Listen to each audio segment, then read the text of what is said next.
tiilaha caruur ay tiradoodu gaarayso 35 oo hooyooyinkooda ka maqan yihiin ayaa la sheegay inay ku xayiran yihiin caasimadda Kiev. waalidiinta caruurtaasi ayay u suuragelin in ay dib usoo laabtaan oo caruurtooda qaataan maadaama xadka Ukraine la xidhay tani iyo bishii March coronavirus awgeed. gobolka New South Wales ee dalka Australia ayaa bilaabay dabcinta xayiraadaha ka dhashay fayraska corona. dukaanada, maqaayadaha iyo weliba hoteelada cunnada ayaa dib loo furay iyada oo loo ogol yahay halkii mar ilaa iyo 10 qof in ay u adeegaan iyagoo markaa ilaalinaya kala fogaanshaha bulshada.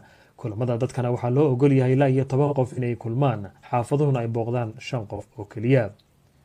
dalka Mexico ayaa diiwaan geliyay dhimashada maalinlaha ugu badnayd tani iyo markuu fayraska corona uu ka dilaacay dalkaasi. ku dhawaad 2500 oo kiisaska cusub iyo dhimasho ka badan 250 ayaa maalin kaliya laga diiwaan geliyay dalkaasi Mexico ee dhaca koonfurta Latin America.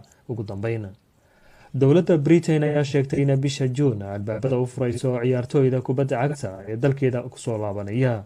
dowladda oo kulamo la qaadatay hay'adaha maamula kubadda cagta, wasaaradda deegaanka ee dalkaasi waxay sheegtay in ay dardargelinayaan sidii kor loogu soo qaadi lahaa daawashada kubadda cagta ee toos ay u daawan karaan dadka xiiseeya kubadda cagta.